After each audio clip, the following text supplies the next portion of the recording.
for the City Council for the City of Wheat Ridge, Colorado for January 6, 2025. We have three study items on our agenda tonight. Item number 1 is the Community Partners Grant Program Enhancements. Item number 2 is the 2025 Capital Improvement Program Overview. And item number 3 is Pavement Rating Analysis and Pavement Management Program. We usually start our meetings off with the public comment, and we would do that this evening. No members of the public have signed up to speak at tonight's meeting, so we will go to agenda item number 1. Mr. Goff, would you like to introduce this item? Very briefly, Mary Ann and Kohler here this evening to talk about our Community Partner Grant Program, and Council asked us to bring this back with some proposed amendments to the program. So we are here this evening to present those to you and ask for any feedback that you may have. Cole? Thank you, Mr. Goff. It's a pleasure to be able to present these Community Partners Grant Program improvements to you tonight. Let's get started. Okay. So let's begin with an overview of the agenda. We're going to start with an introduction of the issue, then move on to discuss some of the challenges that we're facing, some improvement proposals to address those challenges, and then go over the recommendations one last time. So to begin with, the Community Partners Grant Program provides funding to nonprofit agencies and programs for activities that benefit Wheat Ridge.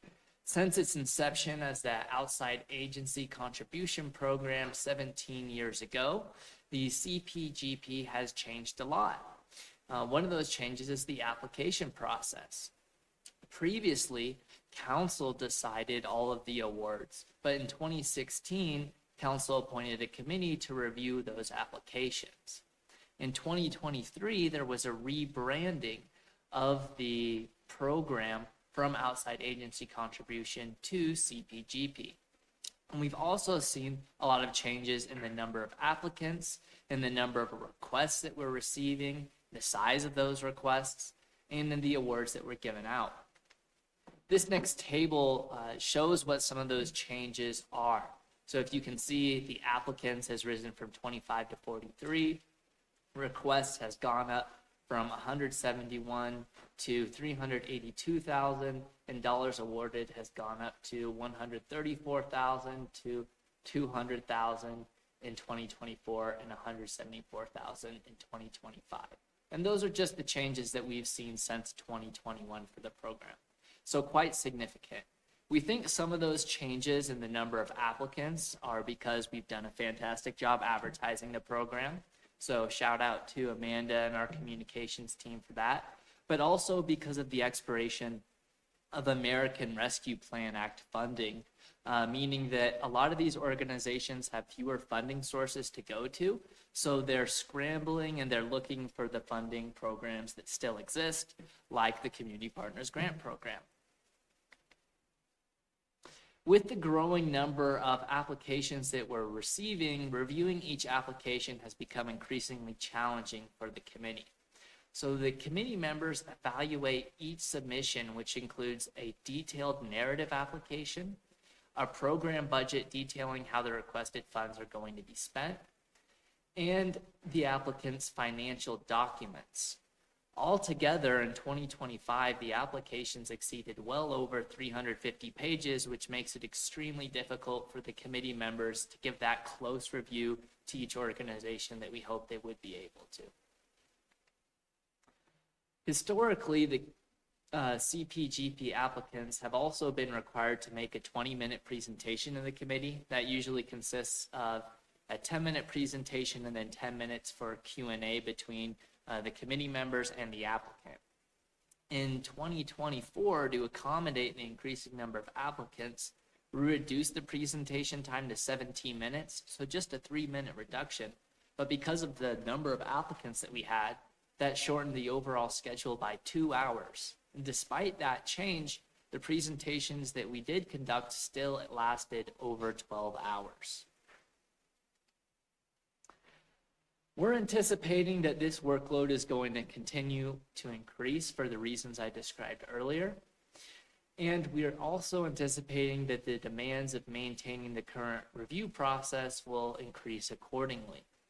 So to ensure the program's continued success, it's important to explore some strategies that improve the efficiency of the program and make sure that we're aligning awards with council's priorities. The need for these improvements was reinforced by the City Council, which requested discussion on potential program improvements at the July 16th, 2024 study session. So having gone over some of the challenges that we're facing, we're going to be discussing some of these proposed improvements. First, we'll be discussing moving to a two-part review process that splits up our smaller and larger grants. Then we'll be discussing a shift in the Community Partners Grant Program timeline. Then we'd like to move on to have a review of the CPGP criteria and go over some of the parameters of the program as well. So throughout this presentation, you'll see that staff's recommendations are highlighted in bold among council's options. So let's start with that two-part review process. As I mentioned briefly, staff is recommending implementing a two-part review process that streamlines the evaluation of smaller grant requests, thereby allowing the committee more time to focus on larger grant requests. And here's kind of what it looks like. So we break it into these two categories, smaller and larger. The smaller grant requests are for those that are up to $7,500. And the idea is that they would be evaluated first based on their submission materials, and they would not be required to give a presentation. The committee would still be able to have a back and forth via questions with the applicant. Those would just go through staff and we'd make sure they were answered. Or the committee could request a presentation if it seemed like they really did have a large amount of questions that a presentation would help to address. These smaller grant requests would be subject to an annual award cap because they would be reviewed first. So the way that would work would be, let's say if they had a $200,000 budget, we would set aside about $50,000 just for those smaller grant requests. That's a hypothetical number. It would change year to year based on the requests that we get, what the demand is, stuff like that.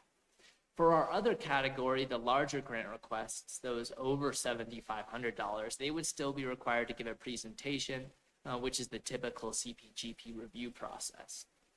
And then the remaining funds left over after the smaller grant requests were reviewed and awarded, those would be allocated to our larger grant requests. So building off the previous example with a $200,000 budget, $50,000 set aside for the smaller grants.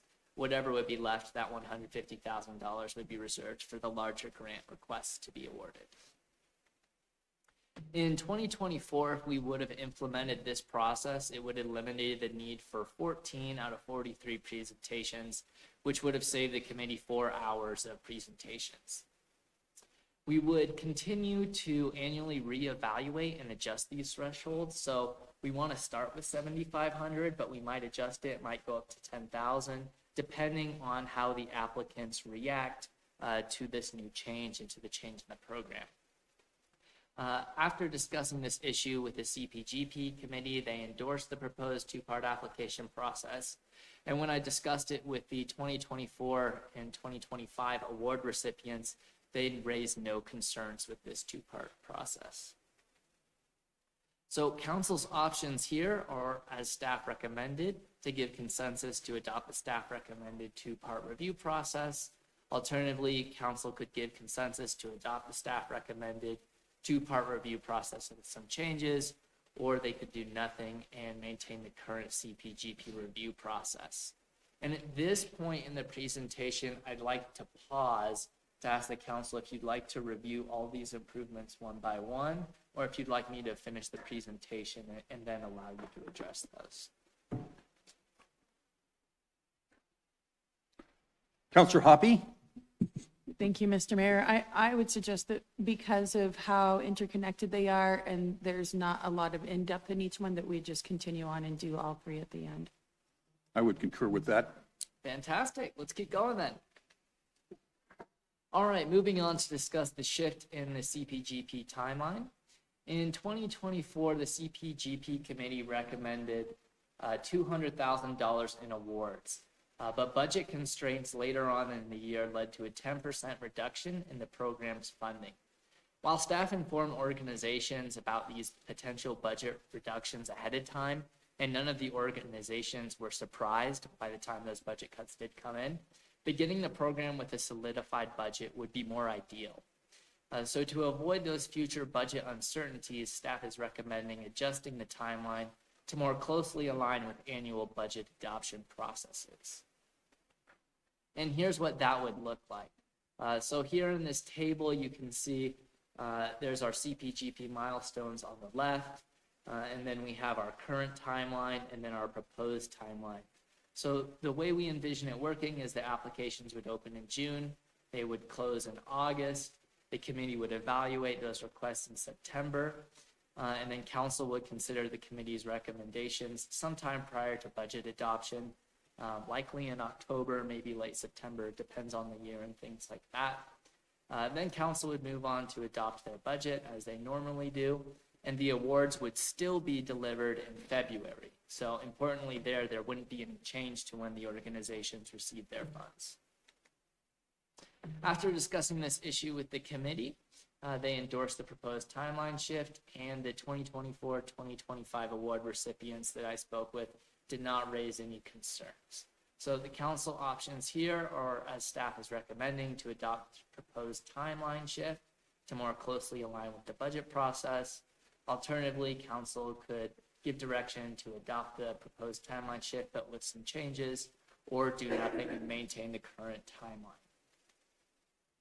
All right, moving on to Community Partners Grant Program criteria. Our CPGP applicants, in their application form, they're instructed to design their applications and presentations to align with the program's established criteria as they were originally adopted by City Council. Additionally, our committee also uses these criteria to score each of the applicants. So they kind of form the foundation of the program and really determines how everything is structured and who gets awards. So the criteria that we're currently working with, as originally were adopted by the City Council, are identified community need, estimated number of Wheat Ridge residents served annually, programs' impact on the quality of life for Wheat Ridge residents, and programs' contributions to the health, safety, and welfare of Wheat Ridge residents, and then finally, the presence of strong performance metrics. So staff is requesting that council review these criteria and decide whether or not to retain them as is or make any modifications, additions, or deletions to the criteria. All right, moving on to discuss some of the parameters that we'd like council to take a look at. So these may be rules that council could decide to implement or not. So the first one of these parameters we'd like council to review is around proxy organizations. And we'd like council to address whether multiple awards should go to organizations or projects that indirectly support the same overall organization. And the example that we have from 2024 was we had multiple grants from high school affiliated groups. And we'd like to address whether or not we have any feelings about if we should create some rules around that or not. So the first option for council to consider is to do nothing, and the CPGP committee will continue to review each organization individually. Staff is recommending that we implement a disclosure requirement, which would ensure that the committee is informed of any affiliations between applicants and a primary organization. So in the case of our example, it would be like the instrumental band boosters, they would be informed that they're affiliated with the high school. So that would be disclosed to them when they're making their recommendations and reviewing those applications. And then alternatively, council could implement a primary applicant policy, which requires the primary organization to submit a single consolidated funding request on behalf of all affiliated groups or projects. The next parameter and the next area that we'd like council to address is overlapping organizations. We'd like council to evaluate whether organizations already receiving funds from the city of Wheat Ridge should be eligible for this program. And the example that we point to is in 2024, we gave an award to Jefferson County for mental health, and they already received funds from the city budget, although for other activities that weren't related to their grant program funded activities. So council's options here are to do nothing, and the committee will continue to review each organization individually. Again, as with the last one, staff is recommending a disclosure requirement whereby the committee would be informed of all funds that the city is providing to an organization when it applies, including the specific purposes of those funds. And finally, council could implement ineligibility, so they could say that organizations receiving funds from the city would be ineligible to apply for CPGP funds, even if the request is for different services. So that brings us to the end of the presentation. I'll briefly go over those recommendations one more time. So for our two-part review process, staff is recommending that council give us consensus to adopt that, where we have the smaller grants and the larger grants, and they are each reviewed a little bit differently to give us more time to focus on the larger ones. For the CPGP timeline, staff is recommending that council give us consensus to shift that timeline forward to more closely align with budget adoption. For the review of CPGP criteria, we don't have any recommendation there. We would just like council to affirm whether or not they feel like those criteria are still relevant and still align with council's priorities for the program. And then back to our parameters for proxy organizations, staff is recommending that there be a disclosure requirement included so that the committee is aware whenever there's multiple organizations that are affiliated with a parent organization. And then for overlapping organizations, staff is recommending, again, a disclosure requirement so that the committee is aware whenever an applicant is already receiving funds from the city and what those funds they're receiving are for.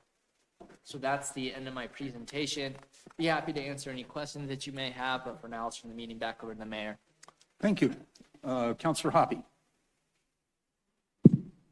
Thank you, Mr. Mayor, and thank you for the presentation, Cole. I personally am comfortable with the two-part review process. You guys are the ones who manage that. Your committee is the one who manages that. If you feel like that would be an effective way for you to manage your time, then I agree with that. The timeline, again, you guys are basically in control of that. And if you feel like you can effectively get it done, and actually it looks like it gives you more time, then I agree with that. As far as the criteria and the additional questions on the criteria, I just wanted to open up a conversation with my colleagues about that. So the two examples that were given, so let's start with Jefferson Center for Mental Health. The family tree would probably be another one that falls in that. They do get like a pretty significant amount of funding through our general budget. And so I would also say I'm on the board of directors for Porchlight Family Justice Center. And when our development committee came to me and said, do you think we should apply for this? I said, no, because of where we already get some funding from them. So I think that I would be comfortable with saying for those types of asks of saying, you know, if you're already in our general budget, then this is not a place for you to come. Now, the high school is a hard one, and I understand that people go, oh, well, but the high school got, let's see, that's 1, 2, 3, 4 different approvals in the last one. But if you look at it, these are programs, that don't have money in the school budget to start with. So it's not that they have a budget that they get and that they're overworking their budget. It's a program they don't have a budget, a program with no budget. So like the STEM program, right? They have to do full fundraising for their program. Like the PTSA, they do different things at the school. They do all of the kind of the student leadership stuff, the dances and that kind of stuff. Then there's the band, and it looks like the football team's on here. Again, those are all, so yes, the football team. The thing is, like this year they changed the helmet requirements, and so they had to replace every single helmet, which was about a $60,000 expense that was not in the athletic director's budget. So basically all the football families had to go and, try to fundraise for that. So I would caution us against saying, well, because you're from the school, because you have Wheat Ridge in front of your program, that we would say that they're capped or only one single person could do that, could come and apply. And other than that, I think this is a really good recommendations. Thank you. Thank you. Counselor Ohm, did you have your hand up? You're next. Thank you, Mayor. Thank you, Cole. So some questions I have is on the 2024 budget, it looks like the max amount that was asked for was like 12% of the budget. And that was the $24,000 Jefferson County or Center. And then if we looked at the small $7,500, if that was something we were in favor of, that looks like it's about 4% of the budget. Is there, if you could help me understand, because I know this is probably complex and I don't want to take up too much time, but is there like when people are deciding how much money, right now there's no caps, how are they coming up with these amounts? Oh, well, it's really the individual strategy of the organization. So it's whatever they do, whatever they think is going to give them the best chance to get a good award. And so what I tell the organizations when they ask me that question, well, there's no cap to the program, how much should I request? I tell them, here was the median amount that people received last year to kind of give them an idea. And I tell them, here was the highest request, here was the lowest request. And then I let them know that, sometimes there can be an advantage to, asking for a larger request for many different things, because then the committee might review it and then they might determine, well, we're not going to give you the whole thing, but we'll give you more than you would have if you asked for a lower request. Other times the requests can be really large, but the committee reviews the application and feels like the application really didn't support that, so they might end up with less than if they had asked for a smaller amount that was like more related to some tangible things that were more impactful. So it really just comes down to the individual situation of the application and whether or not they decide to ask for a larger or smaller request.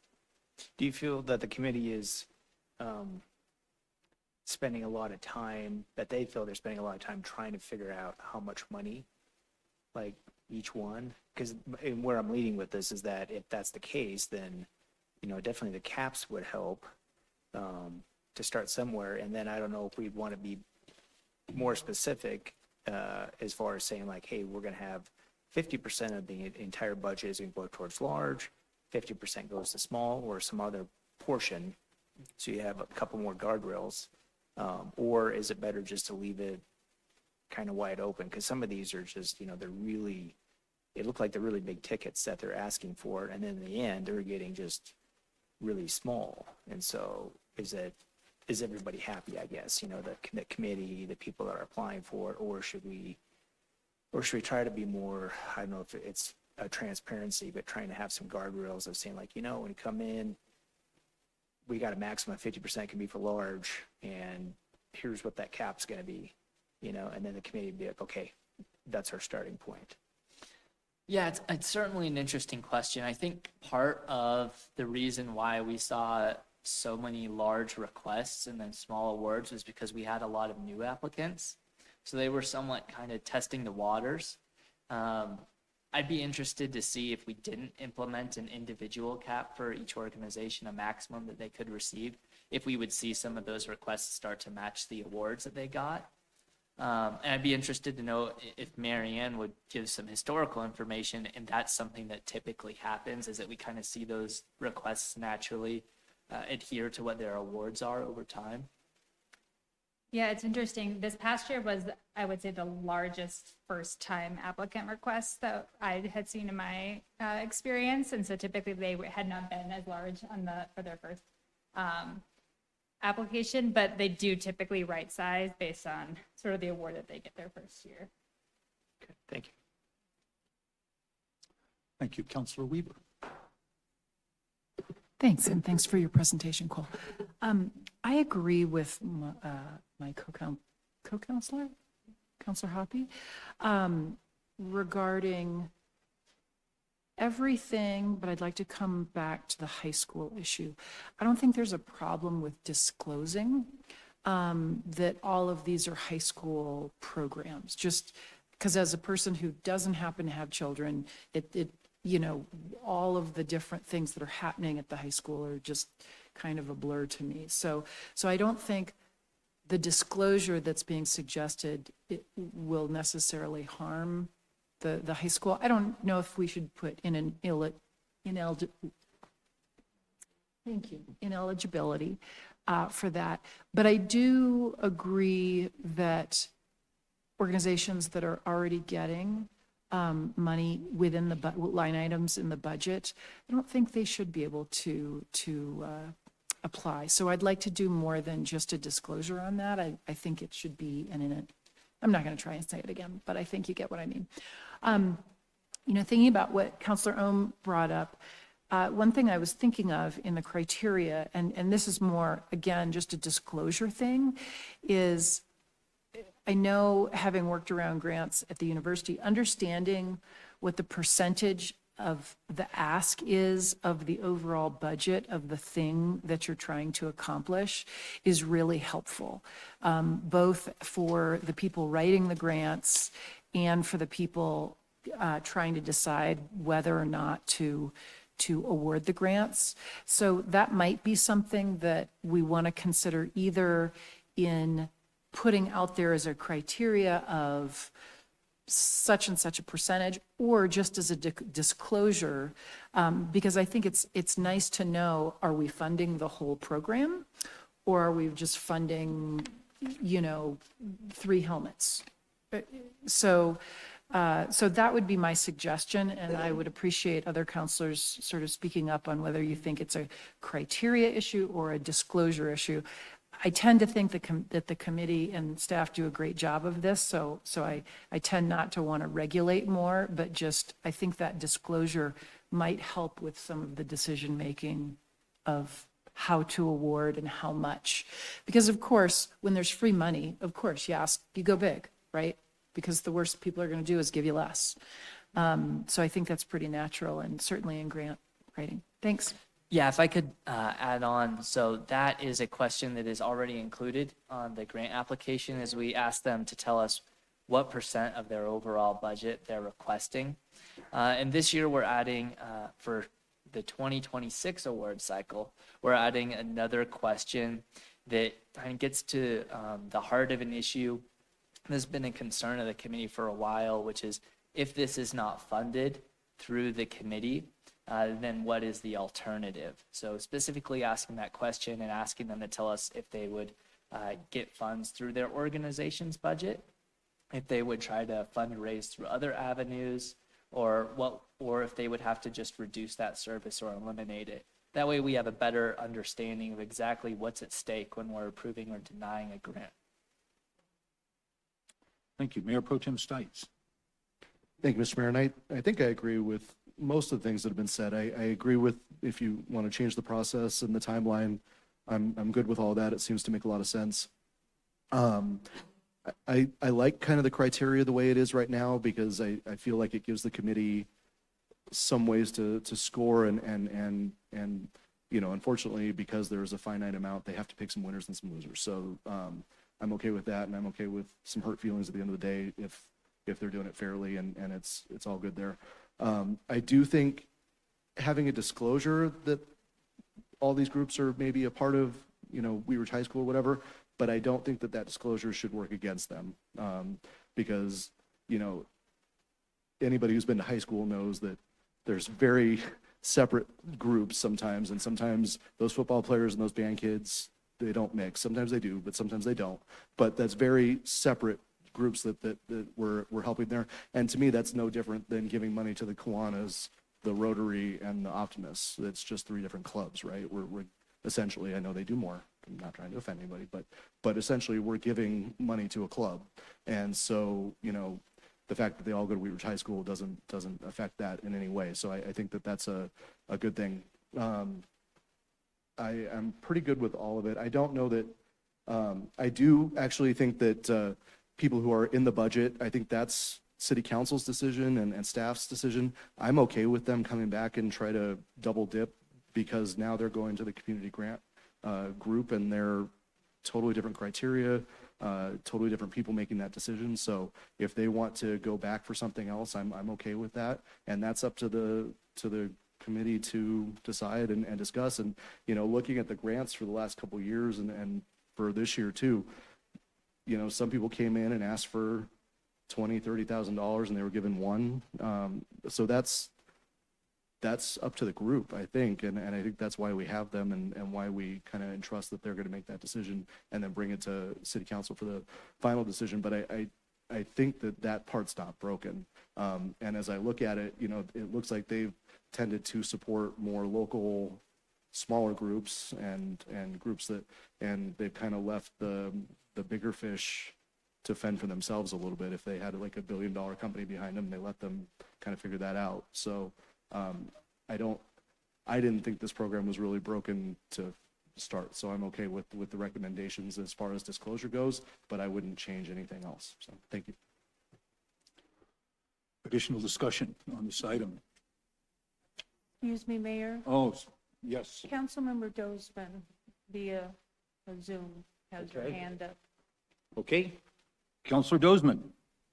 Thank you. I just had a quick question in regards to the criteria and whether the committee is given some sort of kind of matrix or score based on that criteria. I think we briefly discussed it in the last study session, and then I have a couple comments after that. So they do have a rubric that they do use to score each organization based on their application materials and based on their presentation. The rubric is based on the CPGP program criteria. So yes, they do have that and use it. And that rubric is provided to the applicants so they know exactly how they're being scored and evaluated ahead of time. Okay, so they're if they serve a higher percentage of Wheat Ridge residents, or the committee feels that their impact locally is more than others, then they kind of score based on that. Correct. Okay, awesome. Thank you for that clarification. And then I will have to say that I agree with Councilmember Stites on this matter. And I definitely am in favor of, at minimum, a disclosure statement. I kind of waffled back and forth about the overlapping organizations and whether if they're receiving funds from the general budget, whether they should be eligible to apply for this grant programming. But if we're going to add a disclosure statement, I think I'd be more comfortable with them being able to come to council and ask for additional funding for certain projects if necessary, because I know that, you know, with Jefferson Center for Mental Health specifically, they have tried to bolster a lot of their programming that's specific to Wheat Ridge. And so if the funding is going directly to that, I want the committee as well as council to be able to discern, you know, how much and whether we want to give them additional funding. I also liked Councilmember Ohm's suggestions on like 50-50 for small versus large. I kind of wanted to get some just clarification from staff on how that may be managed as far as like a percentage to each groups, or if there would be like not favoritism, but like favorability over the smaller asks. And then additional, whatever's left over after those are granted, then possibly have that go to larger asks. And I don't necessarily feel like a cap. I like the whole like right size naturally comment by Marianne.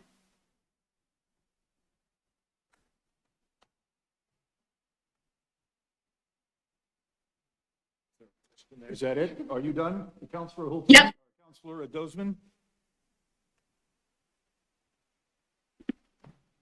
Okay, I guess she's done. Counselor Snell?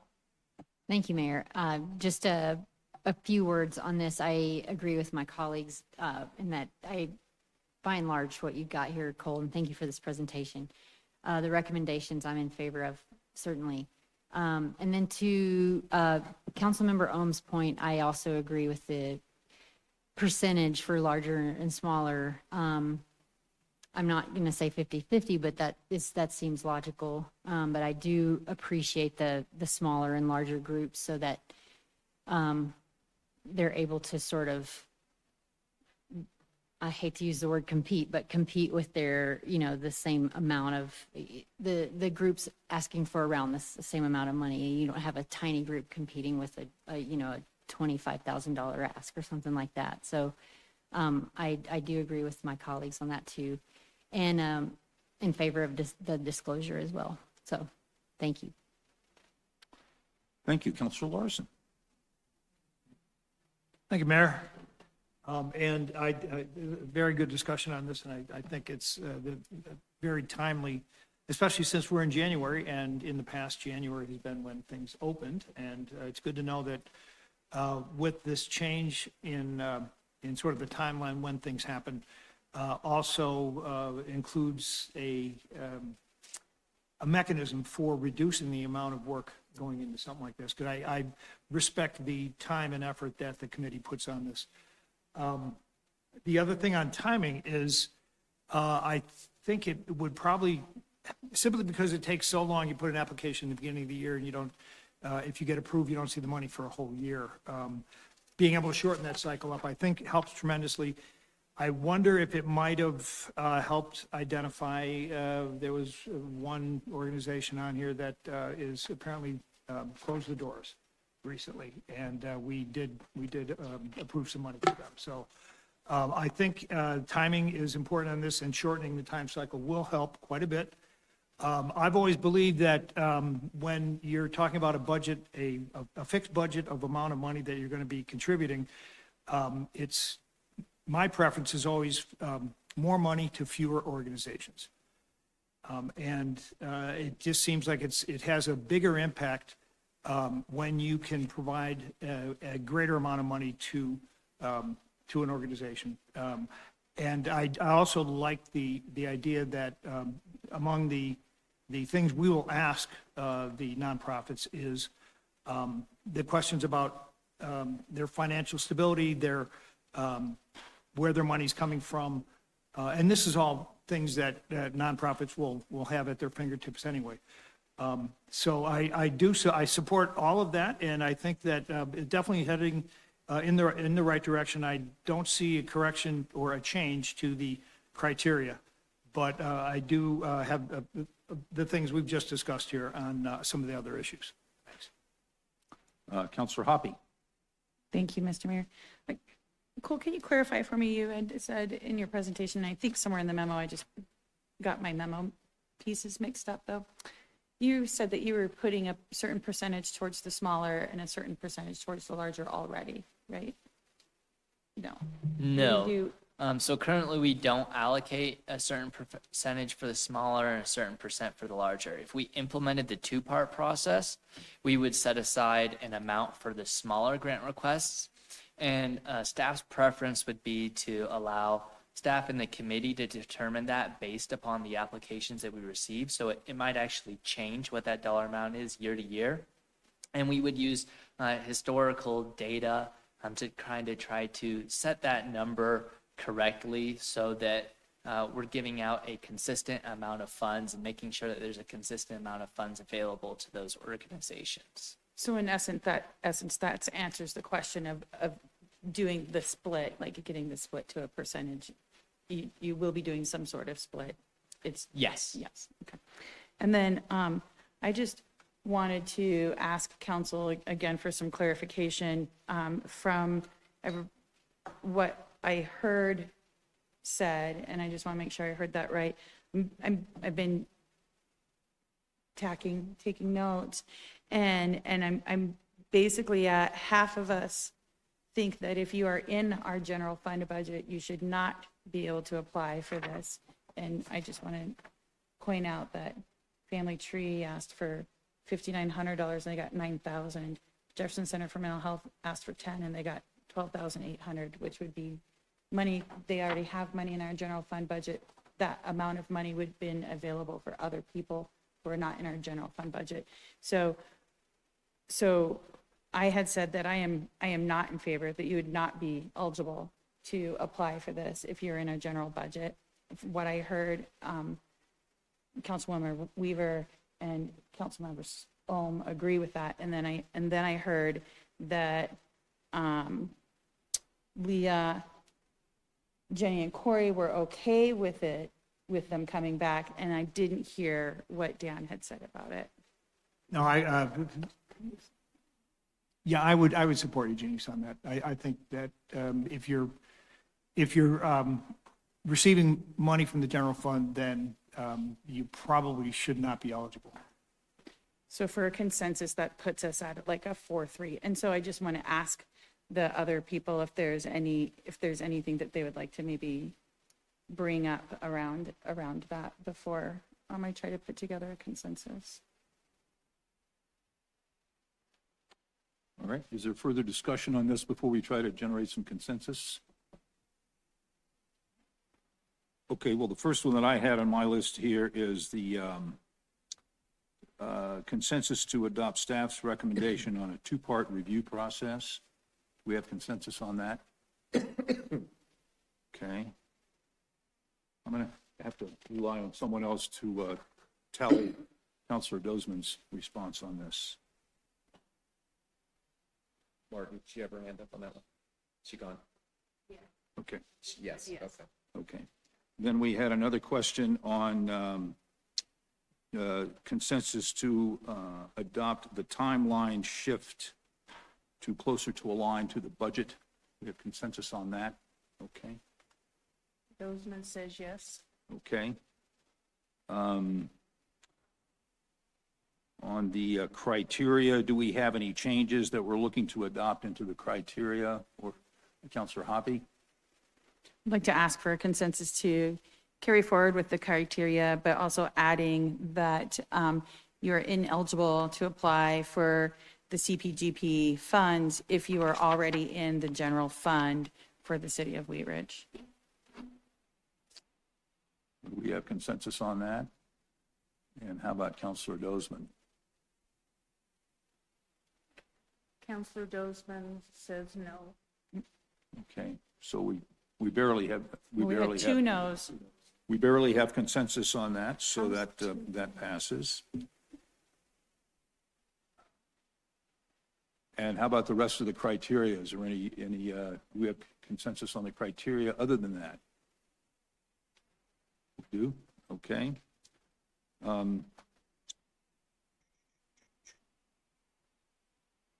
Is that it? Sorry, Mayor. So would that include the disclosure statements? Yeah, so I think the one thing that we haven't heard on is the disclosure statement for the proxy organizations, and if there's consensus to include that. Okay, we have consensus to do the closure statement. I don't have that in my paper here. Okay, so we have consensus on that. Does that conclude all the information that you need relative to this discussion? Yes, it does. Okay, Thank you. Thank you very much. Appreciate, what's that? Thanks, Cole. Oh, yeah. Okay, thank you. Our next agenda item is number 2. This is an overview of the 2025 Capital Improvement Program.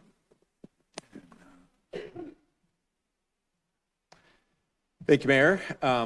We are excited this evening. We have Maria, our Public Works Director, but she has our CIP team here in the audience, which we'll introduce you to in a minute. But excited to give you a summary of what our plan is for 2025 with all of our different CIP funding. As you know, we have a lot of funding available for projects, and we are getting much more organized than we have in the past, and we're going to talk to you about that this evening. You good, Maria? Good. Yep. Good. Thank you. Just getting this set up here. If I can get it for you.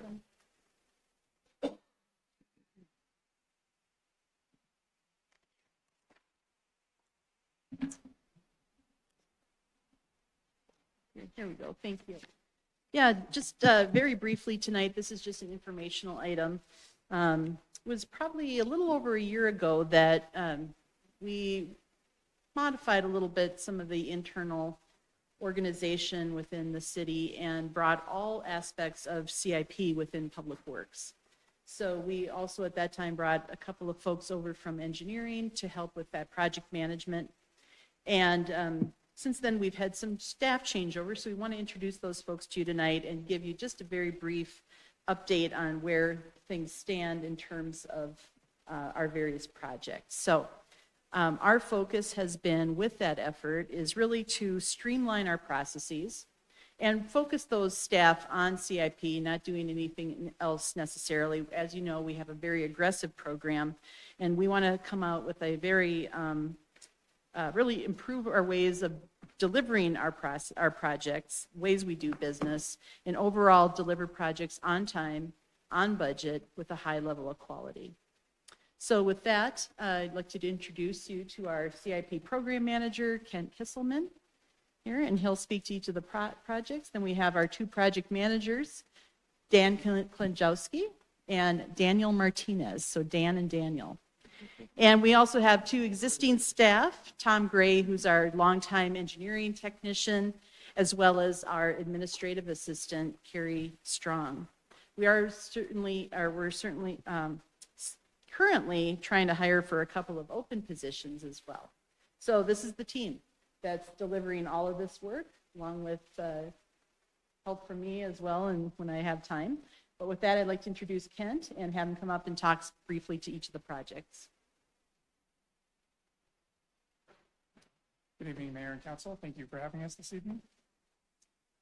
So everybody can see the map up here, and if you have it, I'm just going to touch briefly on the bullet points, kind of give you an update of where we're at currently.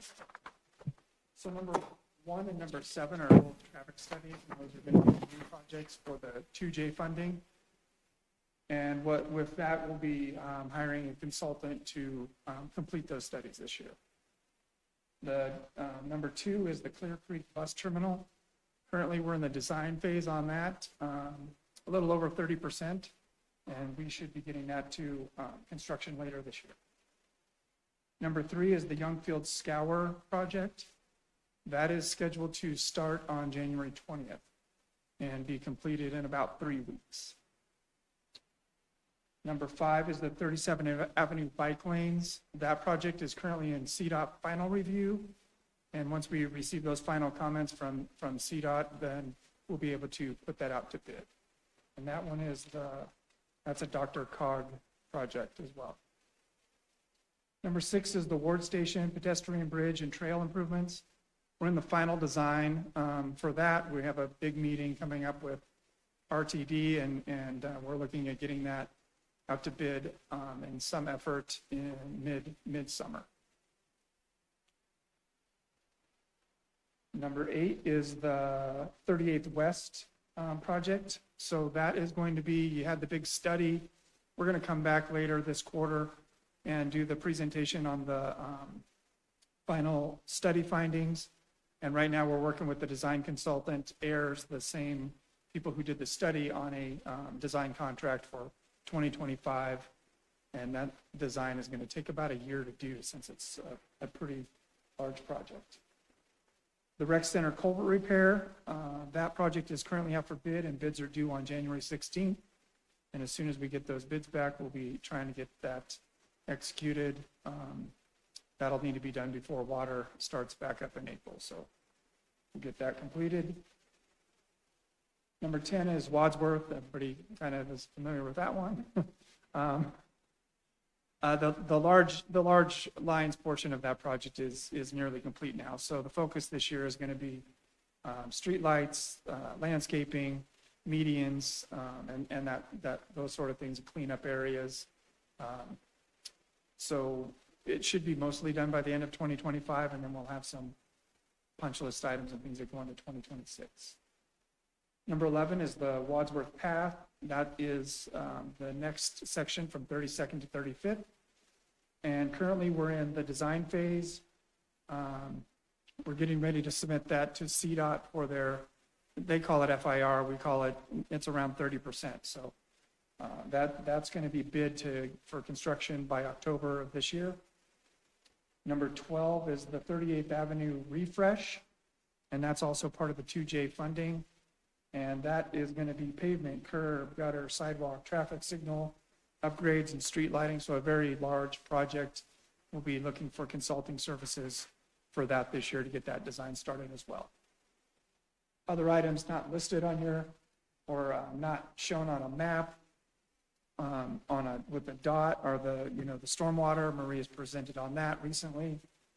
The sewer repairs, pavement management, sidewalk repairs. So those are all things that we're continuing to work on. The next presentation that Maria is going to present is really a great program that we just got, and you're going to see how it's really going to take us to the next level on our pavement management and software of how we choose our streets.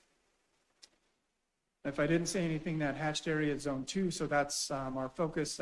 Maria's presented to you focused areas 1 through 6. In 2024 was Zone 1, and 2025 is Zone 2. So currently we're out with some support staff doing individual sidewalk inspections. We've built a program where we can go out and individualize that, store that in the iPad, get that as a GPS point, and enter it into our system to better track the deficiencies in the sidewalk. So lots of improvements to the program, as Maria mentioned. These projects total a little over $33 million, and as Maria mentioned, we have 3 staff members currently. So big effort, big lift, but our team, we've worked together for over 10 years together, and so we're very familiar with our process and streamlining things. So we're looking forward to the challenge and getting a couple more folks on board as well. And I'm happy to answer any questions you may have. Okay, we'll go to questions in this segment. Councilor Hoppe. Hi, welcome to the team. Thank you for being here tonight. So in number 12, it says the 38th Avenue refresh Harlan to Pierce. It was my understanding, and maybe it's not a part of this focus now, but I thought we were going to look at doing some kind of piecemeal pieces from Pierce towards Wadsworth, Upham area. Is that still on the books? In the April 15th memo, I'm sorry, we just had an error. I think the 38th refresh goes from Wadsworth to Harlan. Thank you. Yeah. Additional discussion on this segment? Mayor Pro Tem Stites. I just want to give you guys a quick shout out to the sidewalk repair process you have now. District 3, which I think was Zone 1, looks completely different. And as you're trying to walk around, especially in the Applewood area, kind of by the shopping center and all that stuff over there, it's completely different now, much easier to get around, biking, walking, rolling, all that stuff. So thank you for that. Thank you. Councilor Weber. Welcome, everyone. I also just want to thank Maria and her team for dealing with things until we can get things fixed. So I had a flooding issue over the holidays, and it was really helpful. It was cleared up by the next day. So thank you for addressing all of those immediate needs as well. Councilor Larson. Thank you, Mayor. In looking over the budget document for this year, there are 2 pages, pages 210 and 211, where these are under the 2J Next Chapter Fund, and the profiles, one's for corridor, one for sidewalk and bicycle facilities. But under corridors, it describes improvements, including road maintenance, improved pedestrian and bicycle facilities, aesthetic improvements. Is there an overlap between what we see under corridors and the separate page for bicycle and sidewalks? Yes, so the corridor projects would specifically that are identified for 2025 would be the 38th refresh, so number 12 up there.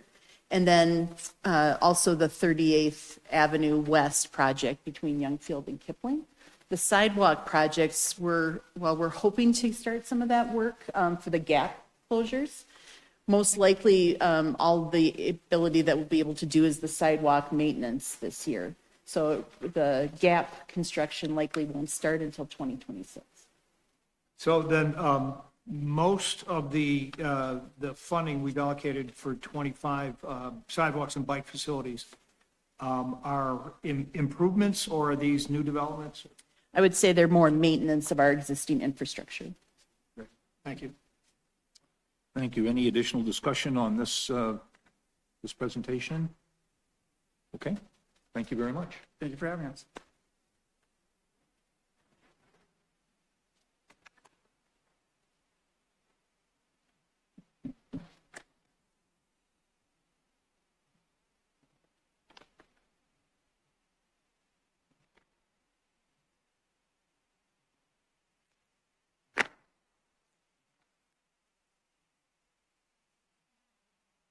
That's the fig. Yeah. All right, so we'll transition into the next item. Consensus. That's okay, Mayor? We'll transition into the next item on the agenda, if you're okay with that.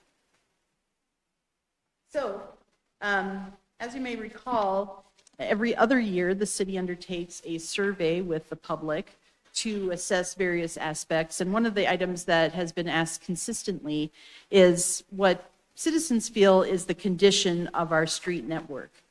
And 2023, we saw one of the lowest ratings overall at about 38%, where just 38% of those polled indicated that our street network was either in a good or excellent condition, and one of the lowest ratings that we've received.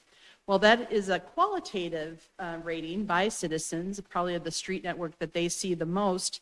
Staff wanted to undertake a quantitative assessment of our street network to really get a rating and specific data on how good is our street network in relation overall. So what we've done this year, we had budgeted, was to look at or send a company out, actually rate all of our street segments, typically from intersection to intersection, and we give a rating to that from 0, which is the worst, all the way up to 100, which is the best, and then get an overall condition for the entire city. So what this will do, as Kent mentioned earlier, was that it will help us then inform how we do our pavement management, which streets we select, and then actually which types of treatments we're going to apply to those in that 6-year rotation. So that's a little bit of background there, and we'll go through some of this in more detail. So overall, we have just over 130 miles of streets, as you can see, broken down there. Arterials are the busiest or the most highest traffic volumes. So those would be roads like 44th Avenue, 38th Avenue, things like that. Collectors are those more kind of in-between roads, if you will. So things like Pierce, Harlan would fall into that collector category. You can see we have about roughly 7 miles of those. Collectors are also those I-70 frontage roads that we're required to maintain. And then the vast majority there, at about 112 miles, is our local and residential streets. So very typical of what everyone lives on and really make up the vast majority of our streets.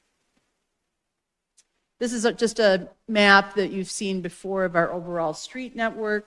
And again, you can see those highlighted in there, some of those different street types. For example, 32nd Avenue is shown there as being a minor arterial, but still an arterial all the way across from end to end. 44th Avenue similarly is shown in that pink over here as a minor arterial.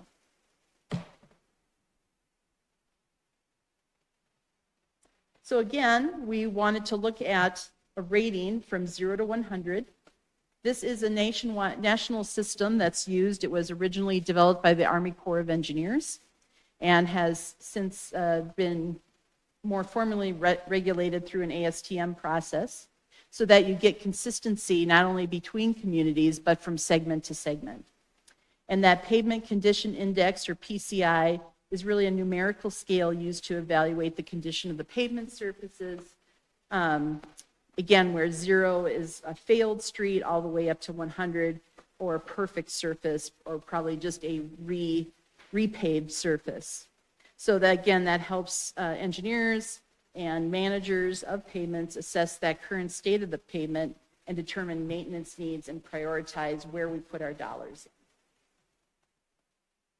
This is a picture of the vehicle that actually collected our data. So you can see up at the top there, similar to like the Google vehicles that you've seen that go drive down the street. This is collecting that data on the top of this car here. It feeds back into a computerized network, and then they were able to provide us with this data by street segment.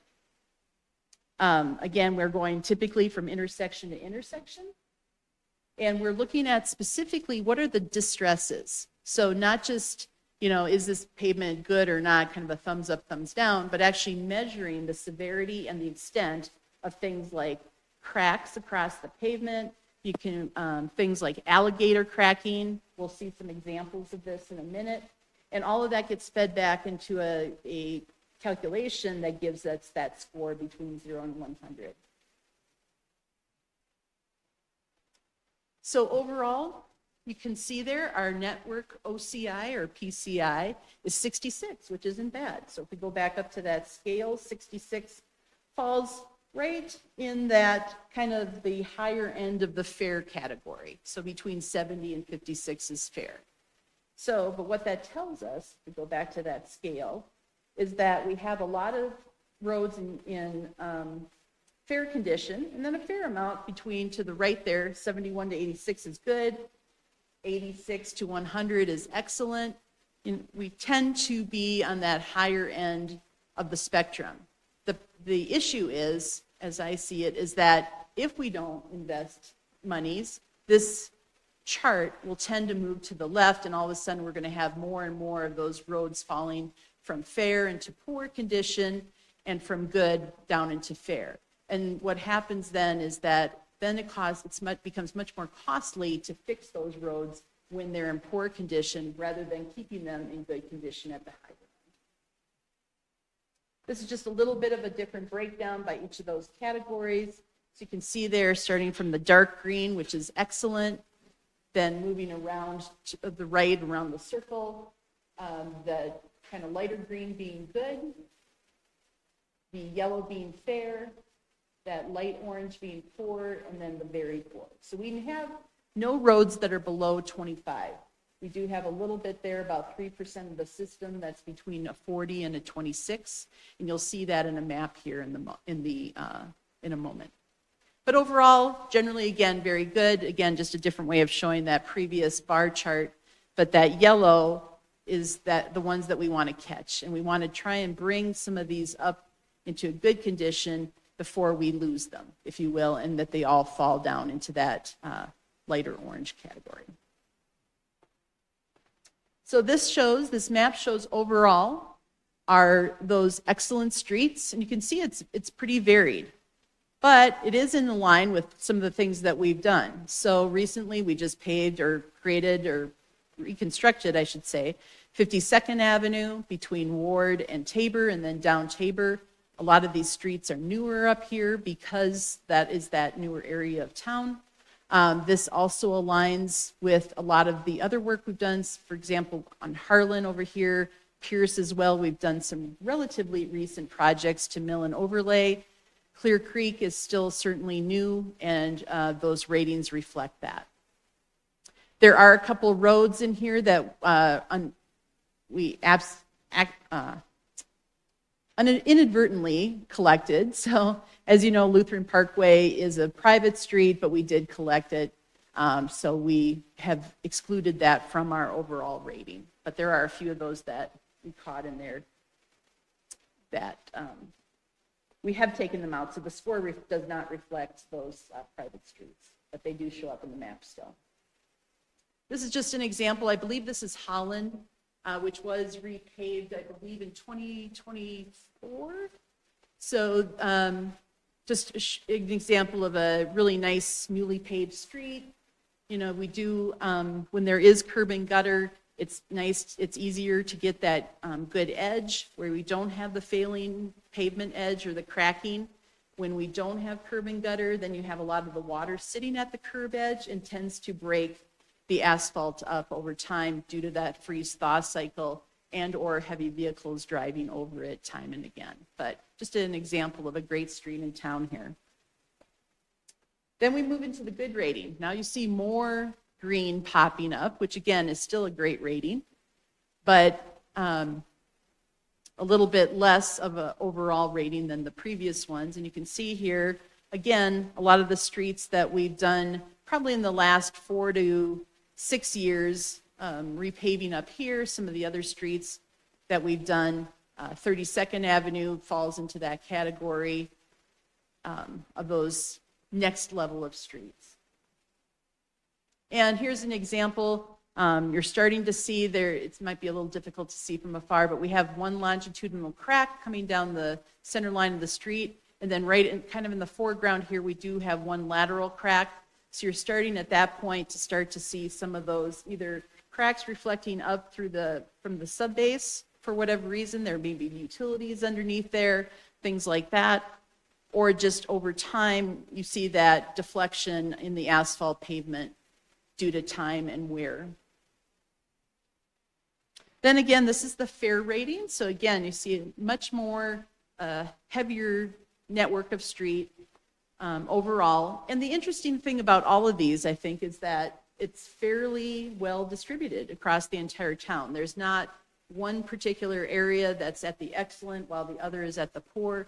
They really do show kind of a homogeneous mix across the entire city of all those streets. And again, these are the ones that we really want to focus on to make sure we keep those in as good a condition as possible. And if like, possibly even bring them up to a higher level.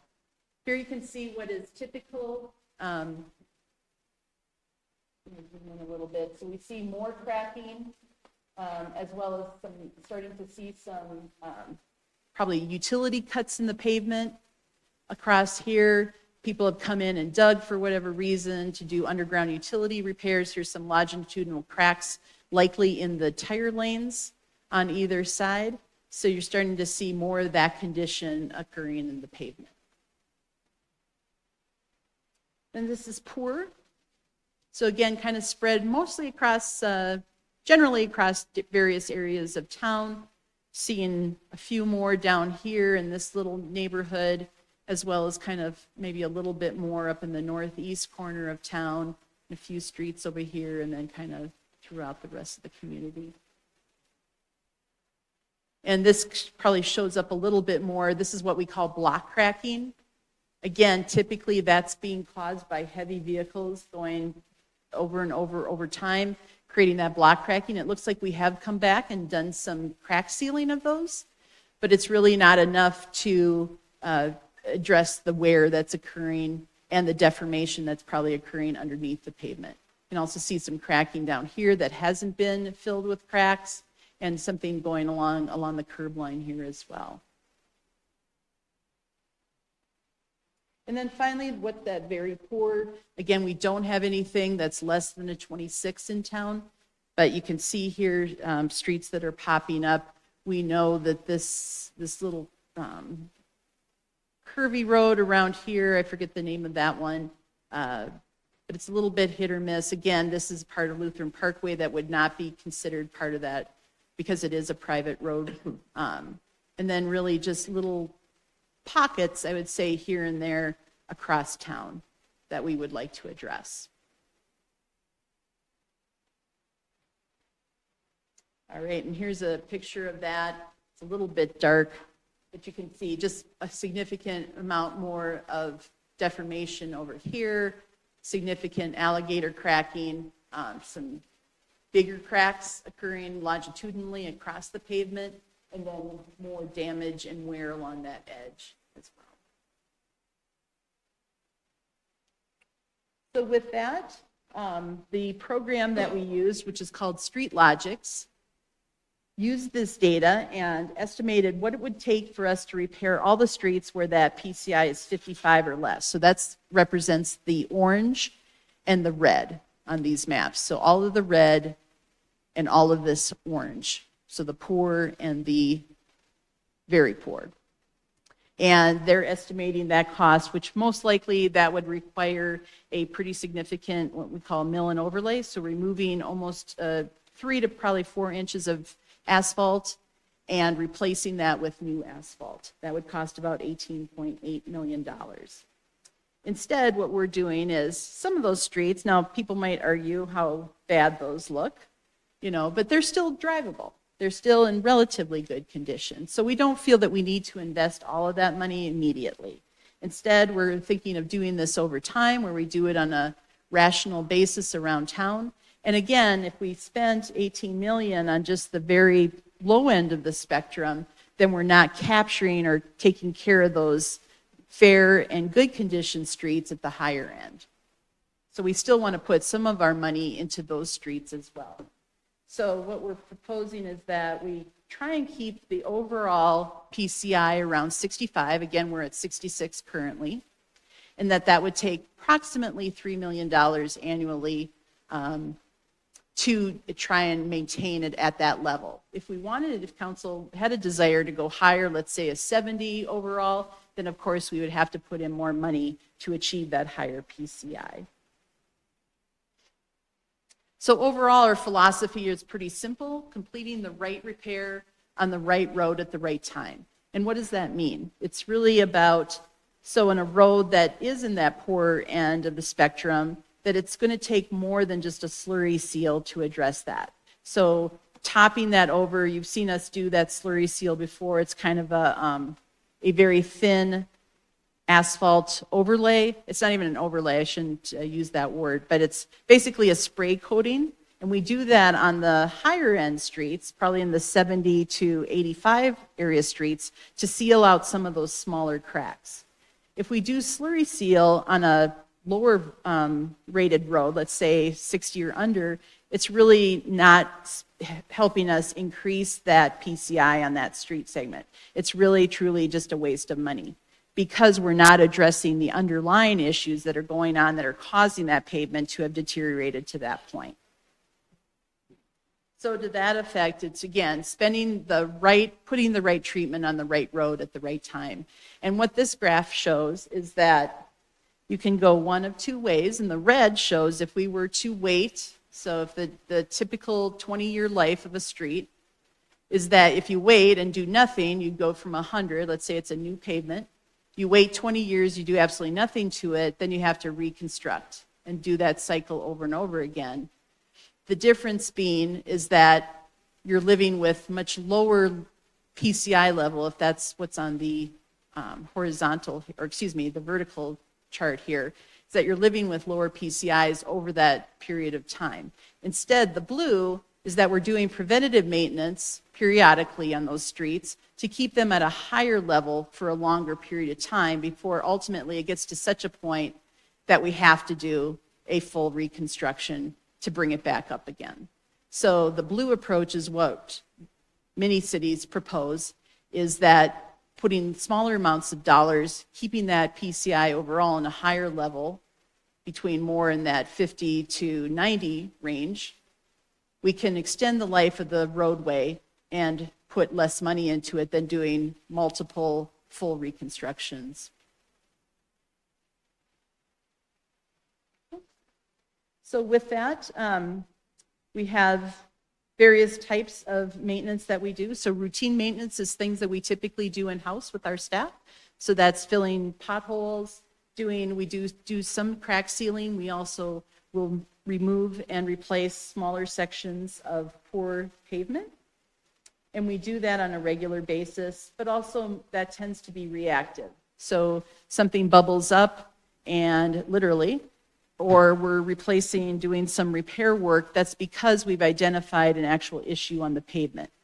So instead, the preventative and corrective to their, as they say, is really preventative is about trying to get out in front of that and do something before it becomes worse. And you don't necessarily, you're like, hey, this looks pretty good. Instead, we're trying to do that treatment like a slurry seal to seal that roadway from the elements before it becomes worse. And then corrective maintenance is more on that end of doing that mill and overlay, things where it's gotten so bad that we do need to do more costly and more intensive repair. And our intent is to do for the local and collector streets that we do this on the 6-year cycle. And then we have a separate multi-year plan for arterial streets, typically because they involve higher volumes of traffic, different types of traffic control, and typically tend to be more expensive because they're multiple lanes. I'm just going to jump ahead here. Again, this were our 6 improvement zones. We've shown this before. These are also the zones that we're following for the concrete maintenance. So we, as you know, we were in zone 1 last year for all the concrete work. We'll start there this year with the pavement management and basically trail the concrete work by 1 year.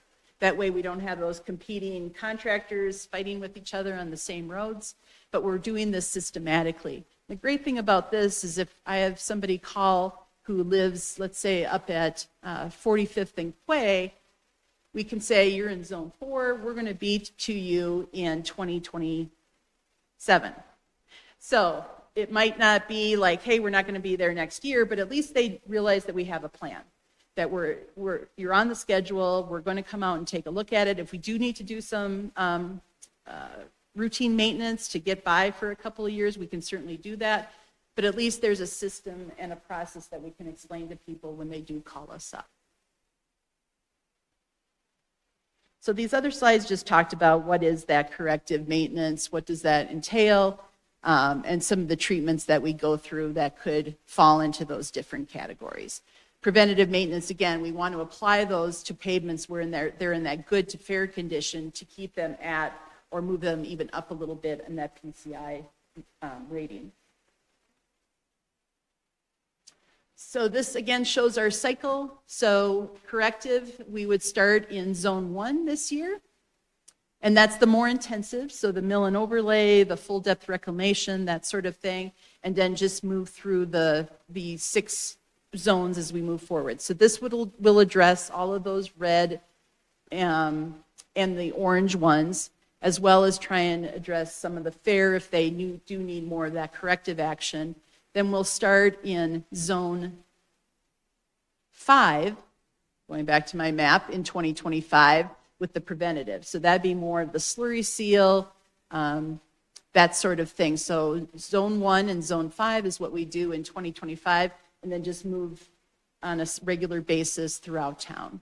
And then those busier arterial roads like 44th, 38th, if we're not addressing them through these larger projects, then we will do that pavement management on a separate cycle as we see fit. So for example, 44th Avenue, kind of between west of Kipling and between Ward and Kipling, there are some pavement sections that need some serious work. They're more than what we can do with pothole filling and work that we can do in-house. So we'll probably have to address part of 44th through this program. But that would fall outside of the 6 zones, if that makes sense. So again, in this system and program, the work is concentrated in zones. It goes on a cycle around the city. And then routine maintenance, that work that we primarily do in-house, really can occur anywhere throughout the city at any time of the year. And just to be clear, not every street within that zone receives a treatment. It just allows us to focus those dollars and our work within that particular zone in a given year. This shows our current funding that's in our long-term CIP.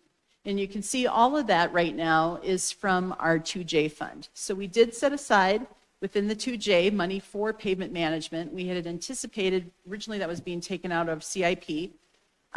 We did anticipate putting more money in from pavement management through 2J, but have had to back out some of those CIP funds because of other priorities. So this represents what's currently in the budget, not only for 2025, but also our long-term plan at this time for our needs. So you can see there, if we need about 3 million, we're good for 2025. We'll need to identify, to stay on track, another $1 million in 26, hopefully. And maybe in the future years, we can move that back up again as more funds come into CIP. And this speaks to our efforts as staff.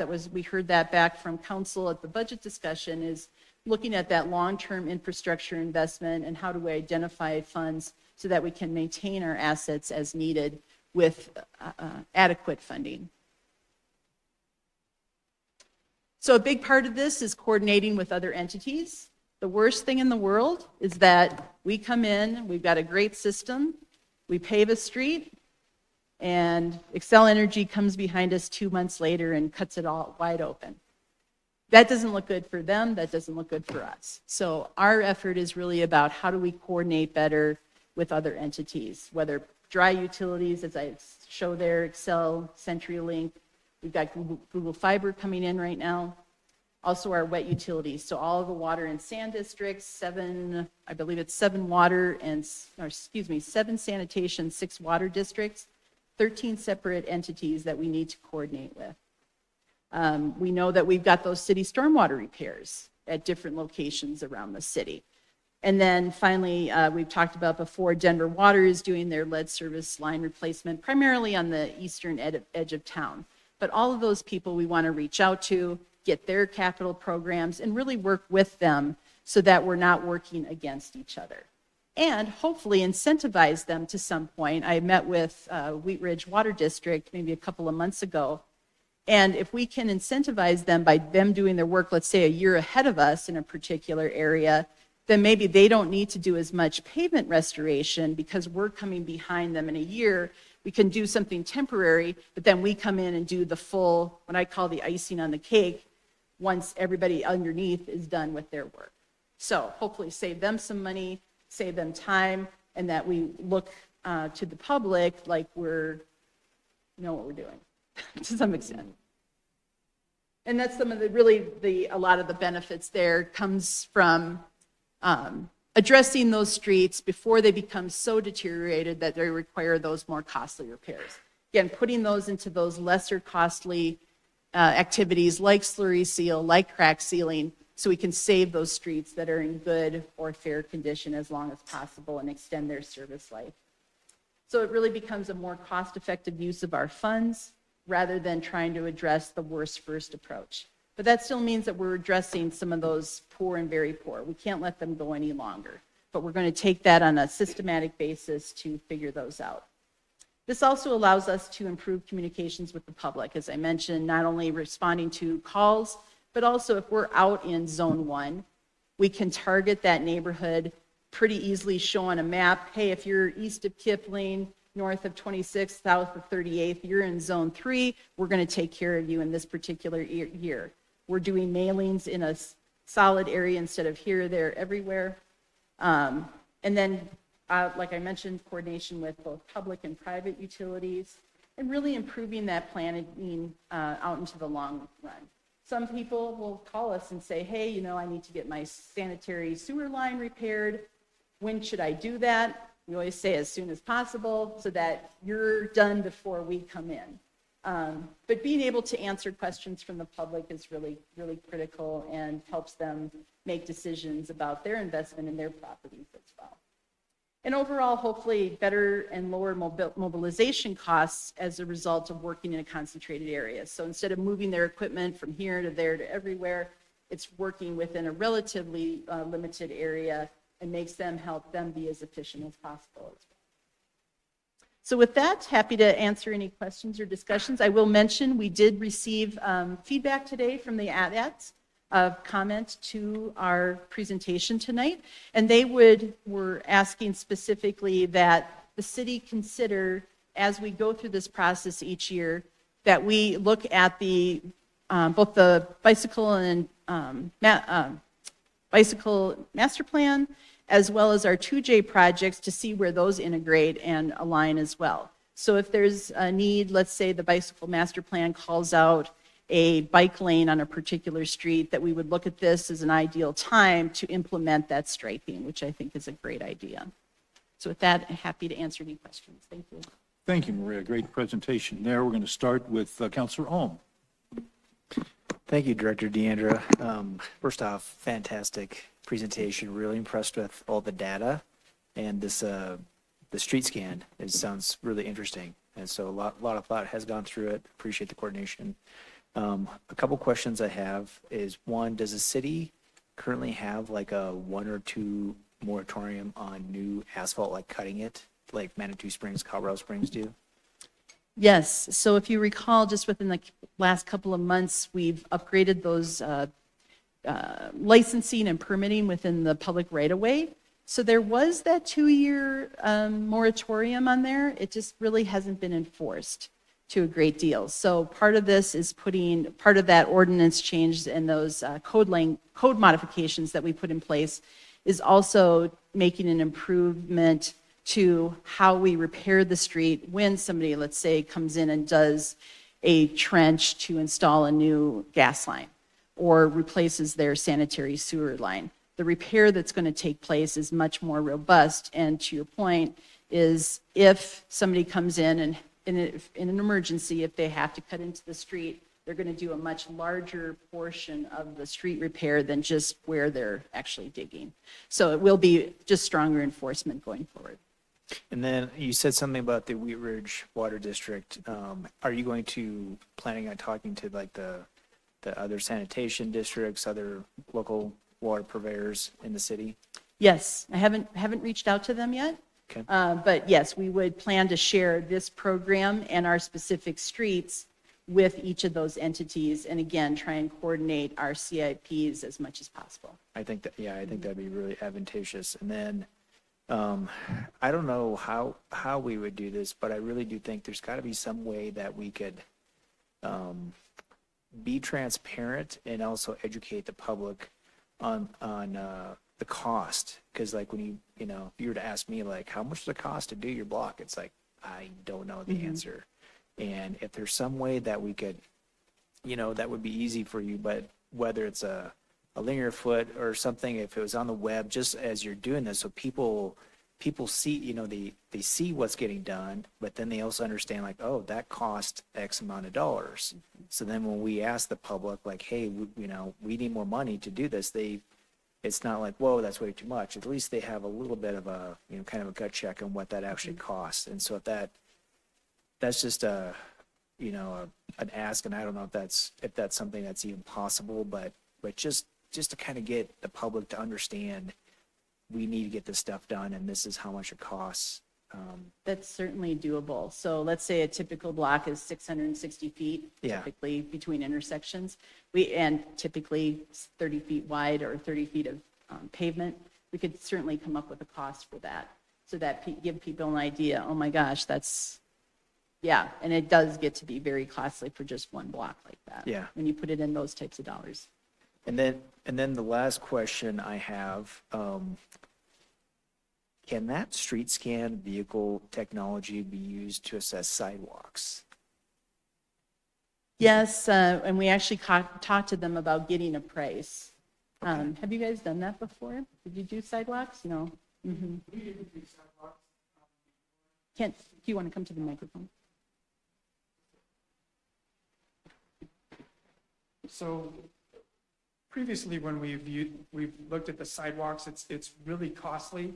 They do go out and do a 3D scan and imaging of the entire road. So they pick up street signs and they pick up the sidewalks and those things. And those are just extra costs. We found it more beneficial to kind of, again, build this program that we talked about earlier in the GIS or GPS and using iPads and getting out on the street and hiring like a engineering intern. And I know that we can't do that in 2025, but for 2026, having that college type student that can come in and in their summer, they can learn engineering skills and then they can go out and do that task for us. The PCI is done every 3 years. That's what's mandated by the state. So we don't do this street logics every 3 years. So we want to kind of do the sidewalks the same way. We want to cover our zone in one season and then go to the next zone, and then we want to drop back every 3 years and check and see where our progress is. So personally, I don't know that it's worth the investment into the street logics portion of the sidewalk portion, because we can do it ourselves. Okay, thank you. This year, we're actually using our engineering technician and 2 of our street maintenance techs to actually walk each of the sidewalks in Zone 2. We may go into Zone 3 too if we have time. So when they have some downtime in the winter like this, when we're not plowing or doing other activities, we put those staff to use doing this. So actually eyes on the ground measuring the deviations, the displacements for trip hazards, which is, as Mayor Pro Tem Stites mentioned, resulted in what we did this year in Zone 1. Thank you. Councilor Hoppy. Thank you, Mr. Mayor. Thank you for the presentation. So you had shown us a slide that you said was from large, heavy trucks going down the road. Do we have any like weight limit signs on our streets? Is that something that we would have to codify and put signage up, or? I'd have to look into that. I know we have, there's a couple of bridges that are load limited. I don't know that we have that on any streets.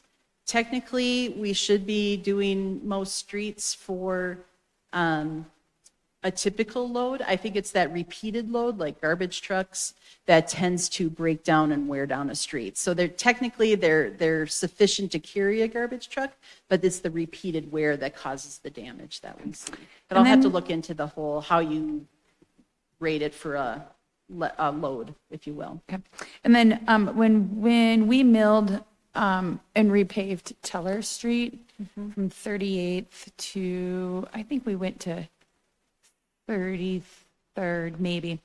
It was a couple years ago, but there's several driveways on Teller, and we had a lot. It was before you were here. So we had I had a lot of community members contact me because what happened is when the new street got put up, it was a couple inches higher than their driveway, so it was, and they were ending up with like pooling up their driveways. So I'm just wondering if there is, I went out and walked Teller and measured places and took pictures and sent them in, but just wondering if there's like a hotline, if we will be able to have a hotline or something where we can tell them, please call this hotline and let them know that the way that it is, that your driveway is coming into now the street is causing a hazard. Absolutely. So I think, again, part of that process of improving how we do things overall is making sure that there's relatively seamless transition there. So that should not be occurring. We should be either leveling that out on the street or feathering that back up into the driveway a little bit, one or the other, so that there's a much smoother transition there. Yeah, but yes, we do have both a projects email that we monitor, as well as our phone numbers that we put out there for like a project hotline. Well, and you had said that you were going to be notifying people too, so maybe that could be part of the notification is certainly call here. Yeah. Yeah, because they had to go back and redo the work on those driveways, and I know that that's expensive, but one of them was like the width of my cell phone high on the driveway. It was pretty bad. Thank you. Councilor Weaver. Thanks for the presentation.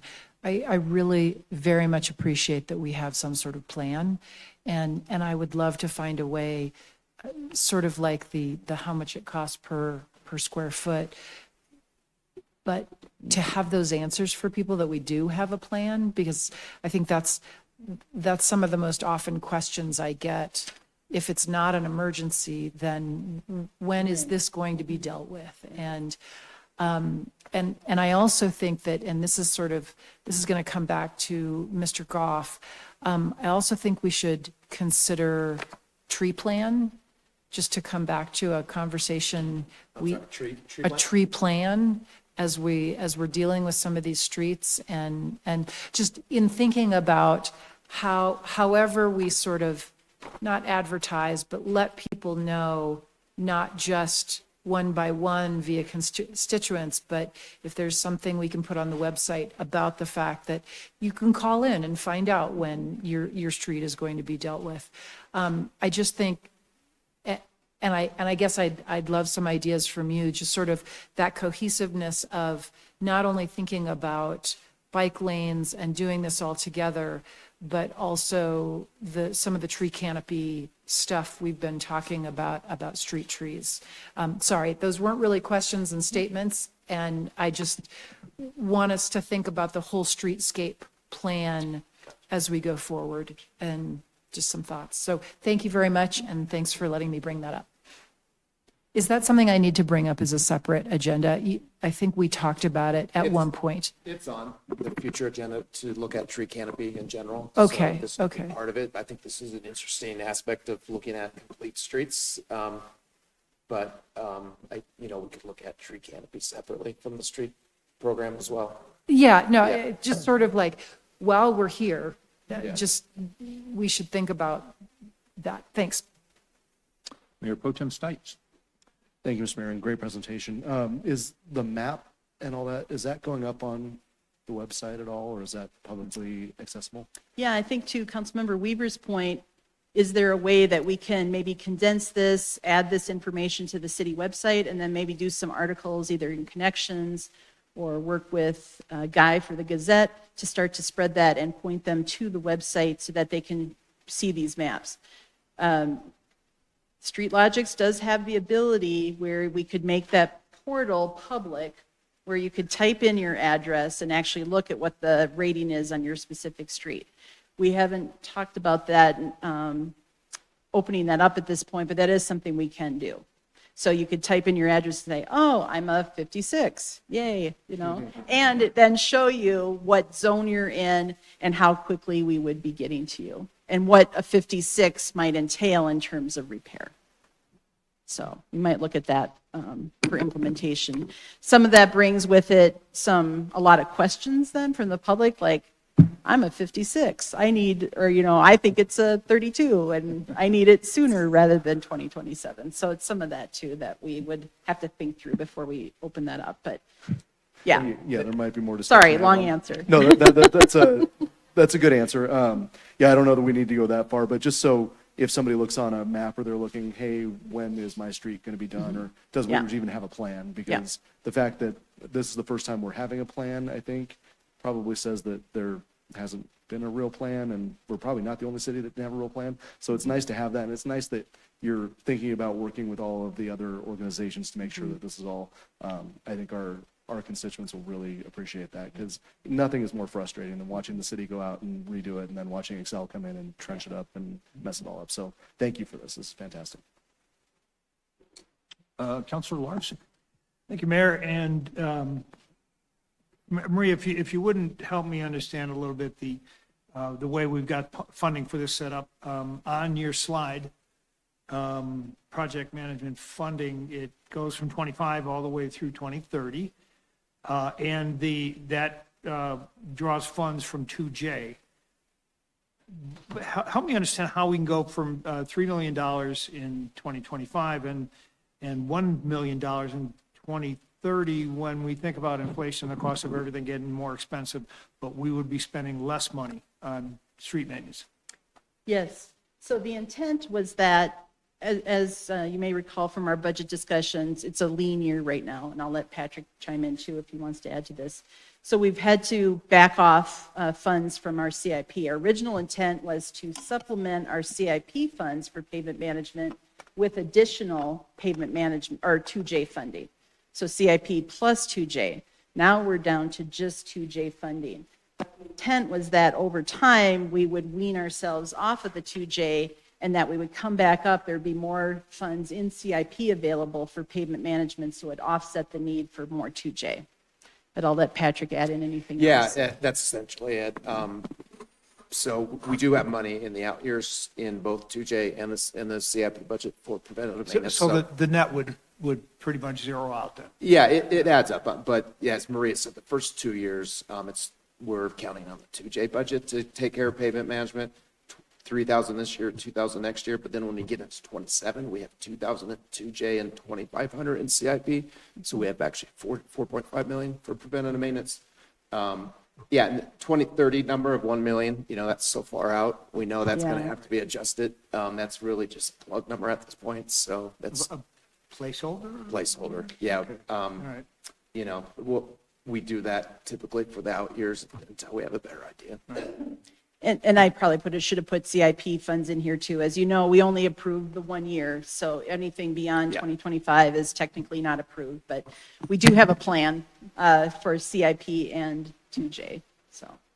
And yeah, I also appreciate the fact that we're approaching this in stages, and even though somebody lives in one area that's not going to be addressed, at least on this plan, there are ways to identify areas that, even though they may look good today, by next year or the year down the road, that the conditions of the road might deteriorate. But I guess I just wanted to pass this along, that I've had people ask me, and the question was raised about if somebody finds or sees a pothole or drives over a pothole, and they need to report it. When you go to the City of Wheat Ridge's webpage, you enter in the search "report a pothole," and you've got a hotline number for both DOT for the Kipling and Wadsworths, and then you have a City of Wheat Ridge for all the rest of the streets, a form and a number for somebody to call if they see a pothole. And my attention's been brought to at least 3 or 4 within the past week. Okay. Thank you. Yeah, I think that's a never-ending job, is to take care of our potholes. But please, I would encourage the public to continue to report those to us. Councilor Snell. Thank you. Great presentation. Thank you so much. Just a couple of additions to this. Appreciate you acknowledging the ADATs and that plan. And I know that it seems like maybe on paper, like, oh, you're going to repave. Why not just restripe and add bike lanes? I know that that's a lot more complicated than that, but just appreciate you considering it. It does seem to be working in some other communities, but it's always different for everyone.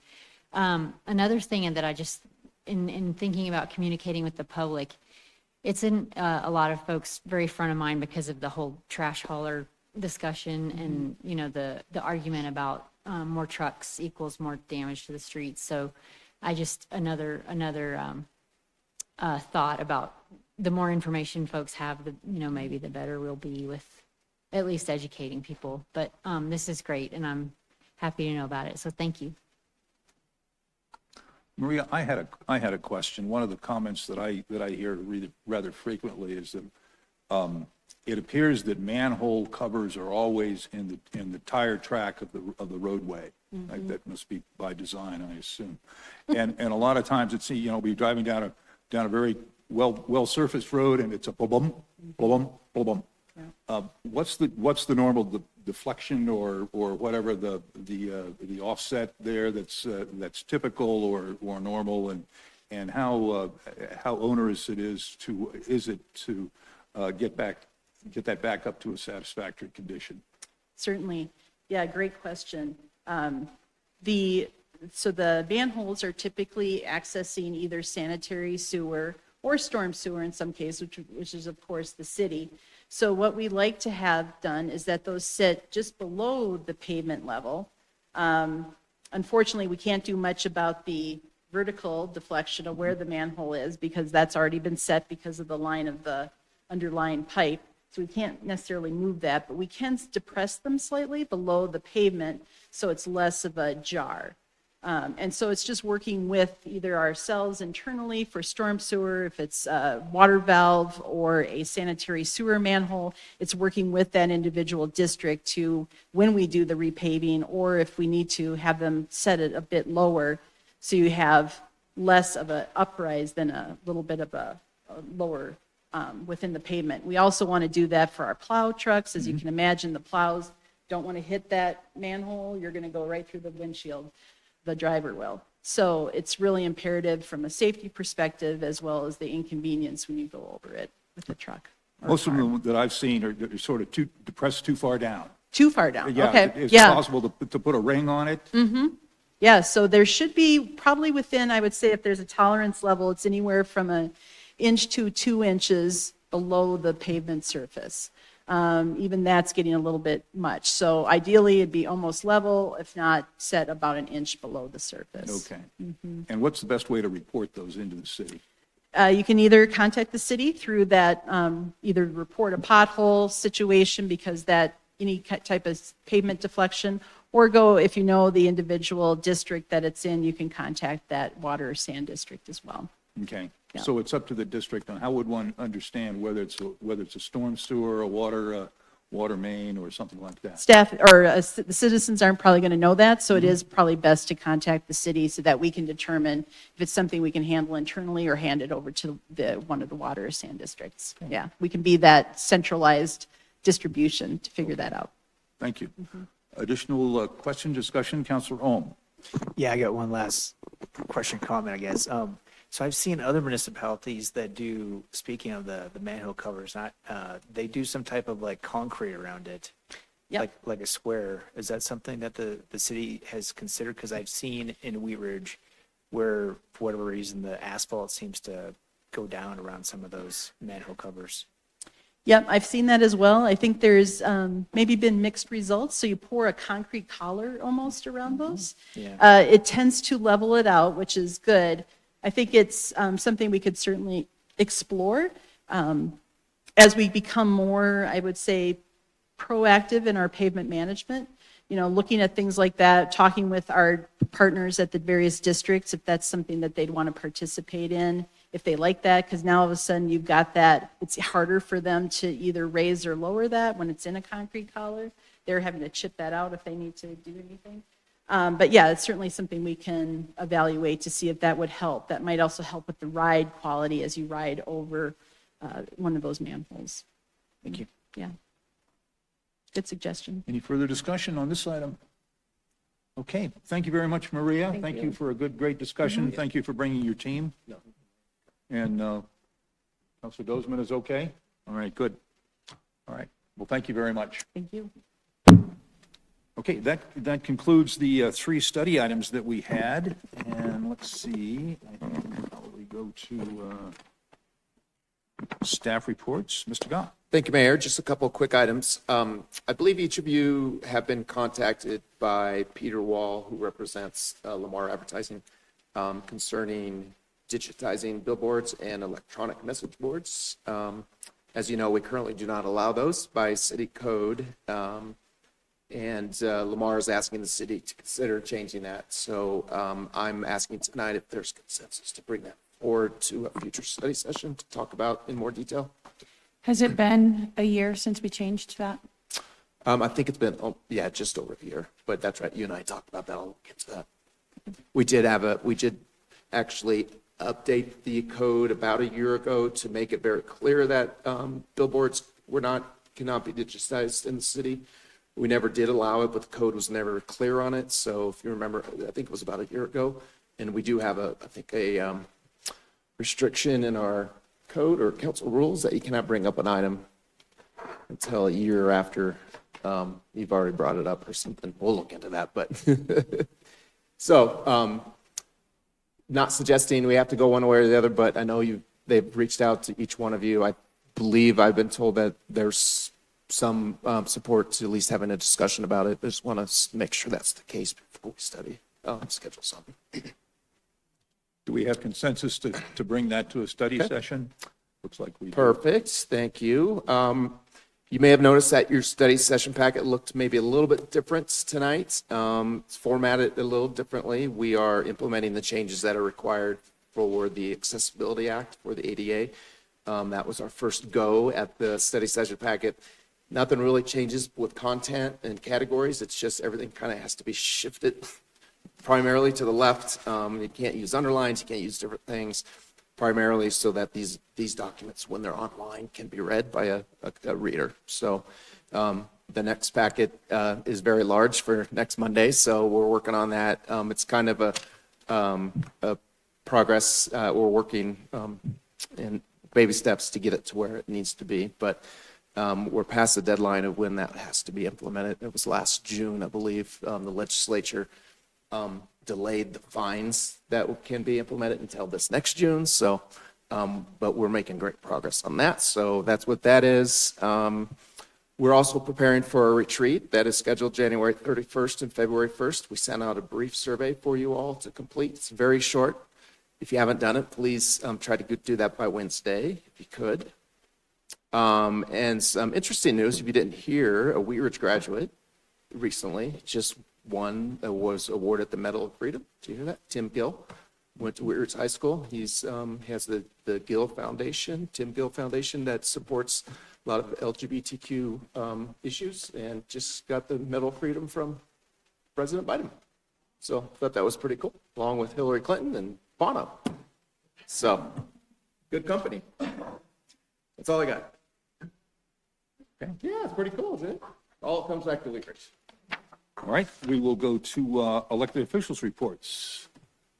Reports, Councilor Larson. Thank you, Mayor. Over the holiday break, I don't know what I was looking for, but I wound up on the City of Wheat Ridge jobs page. I wasn't looking for a job, but somehow I found myself there. And on the, I believe it was the 23rd of December, there were 8 jobs that were open that the city is looking to fill. That number I just checked this morning has gone down, but these are all look like good jobs with good pay. So I would encourage anybody that is looking for work at this time to go ahead and look on the city website on a regular basis to see if there's jobs openings on there that might interest them. The second thing I had tonight is we've those of us that live near Clear Creek have been aware of a sewer rehab project underway from Metro Water Recovery. This project has been going on for almost a year now, and it is rehabilitating the sanitary sewer line that runs pretty much along Clear Creek from all the way over at Commerce City to, I believe it's close to, well, it's into Lakewood. And if you've gone down the Clear Creek Trail near 44th, you've seen the signs up saying the trail is closed. And it seems that most people just ignore the sign and keep going. But that, and I don't really see a problem with that because the work only goes on for short periods, and there will be days at a time where there's no work at all. So just so long as everybody is aware, if you go to the Metro Water Recovery site, you can find out more about that project. There are 3 parts of that project going on in Wheat Ridge. One is along the trail between Carr and 44th. That one is due to wrap up here fairly soon. The other one is behind the Newgate Apartments along the Clear Creek Trail. These are all on the north side of the creek. And there's no date for that project, but it'll probably happen sometime in February or March. And then the other one is just to the west of Anderson Park, again on the north side of the creek. And that project, I believe, begins the end of this month. So again, Metro Water Recovery is the place you want to go to see if there are any updates on that project. Thank you. Councilor Weaver. I would just like to remind everyone that the stock show starts this weekend, and the parade will be in downtown Denver this Thursday at noon. I'll be down there. I'll be at stock show most days as a volunteer, and I'd love for anyone from Wheat Ridge to come out and check out the stock show. Thank you. Any further reports? Don't see any. We will be. Do we have? No. We will be back here a week from tonight at 6:30 for our regular council meeting. So until then, everyone drive safely and carefully so that everyone gets home in a great fashion. Everyone had a happy holiday and ready for a bright and joyful 2025. So if there's no more business to come before us, we will stand adjourned. Thank you.